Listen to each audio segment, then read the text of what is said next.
Mr. Secretary, first I want to start by thanking you for visiting the Naval Surface Warfare Center at Crane in Indiana. People say, what in the world is the Navy doing in Indiana, center of Indiana?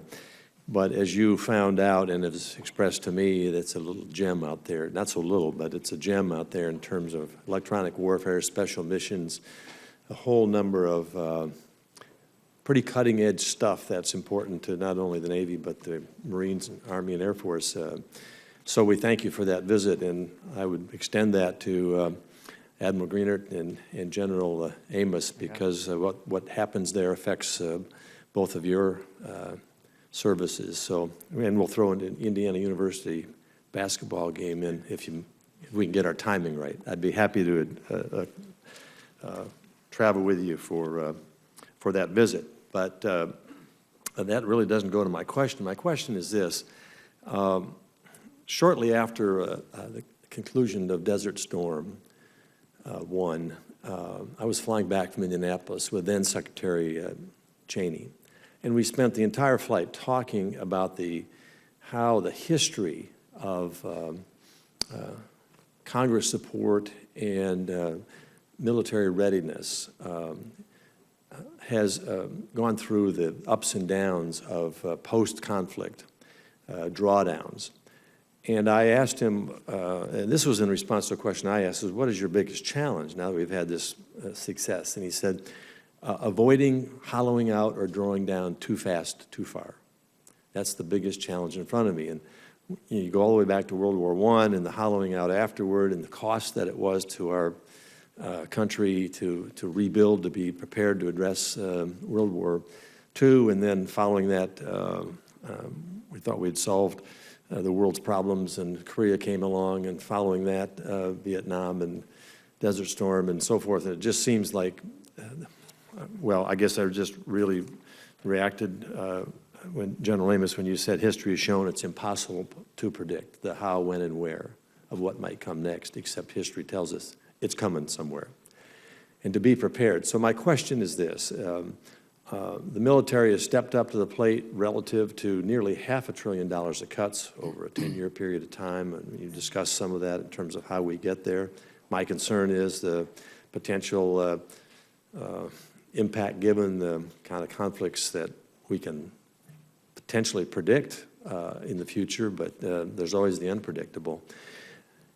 But my question to you is this. We have this sequester sitting there, about to add an additional $500 billion unless Congress addresses this before the end of the year. That was presented as something that would never happen because it would force decisions relative to how we deal with our budget. But it did happen. It never did happen. And so my question to all three of you really is, what is your reaction to this possibility, and what would it mean for the ability to be prepared and not to be so hollowed out that we're not prepared for that next how, when, and where? I'll quote Secretary of Defense, who said it would be a disaster if sequestration happens, not only in terms of the amount of money that would be taken out of defense, but also in the way it would be taken out. The $487 billion in cuts over the next 10 years, the Department of Defense has worked very hard over a course of several months to make sure that this was done carefully, to make sure that we avoided hollowing out the force, in your term, to make sure that we had the training, to make sure we had the manning, to make sure that our force structure could be maintained and that it was an effective and lethal force structure that we continued forward. Because of the very nature of sequestration, what you would have is automatic percentage cuts to everything, without regard to strategy, without regard to importance, without regard to any sort of setting priorities. And so both those items would make sequestration, I think, a very difficult and, again, in the words of Secretary Panetta, disastrous occurrence. Admiral Greenert, do you want to tell us how it would affect the Navy?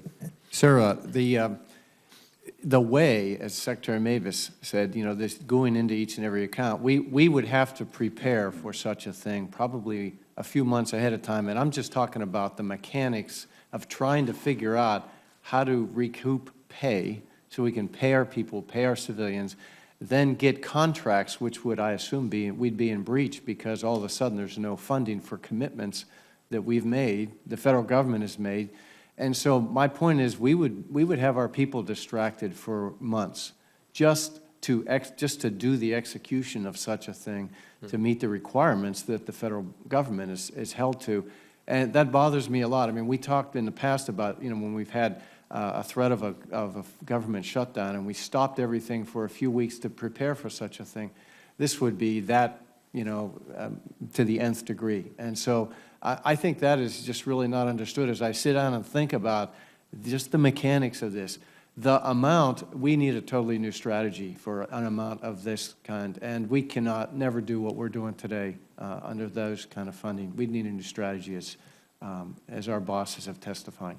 Thank you. General Davis. Senator, thank you for asking that question. That's a tough one, and one we have talked about often within the Department of Defense, as you're well aware. I'd like the committee to believe that where we sit today, and I can speak from my service, we have built a force as we come down from 202,000, which is where we sit today, down to 182,100. We will do that by the end of 16.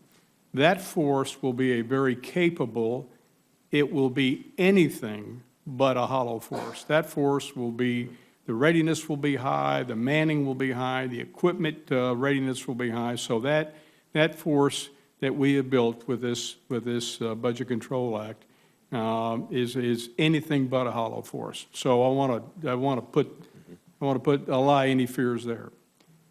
To go beyond that into sequestration, it's my understanding it could happen a couple of ways. One, it can come with either we're going to preserve manpower and not take any cuts out of the manpower account, in which case that leaves only two other areas that that the cuts will come from. They'll come from procurement, things, ships, equipment. They'll come from my reset of the equipment that I spoke about in my opening statement. After 10 years of combat, it will stunt, if not completely negate, my ability to reset the Marine Corps. So if the manpower account is set aside, it's procurement of things, and then it's operations and maintenance. And what that means to the committee is that's training.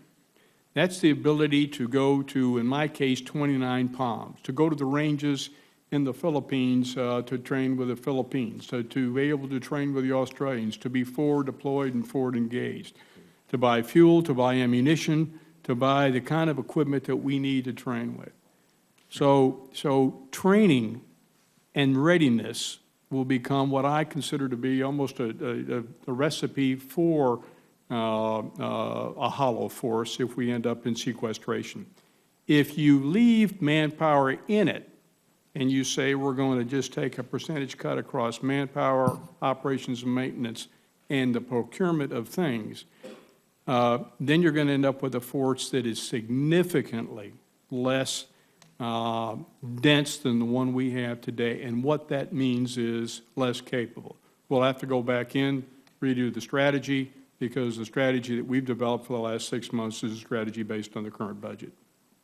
Well, I thank all three of you. Madam Chairman, time has expired, but I think it's a good reminder to all of us that we've got a pretty big challenge laying ahead here between now and the end of the year. And that was an excellent question. I think it's on, all of the questions have been very good, but yours, I think, is the one that we all wanted to ask. So thank you. Senator Shelby?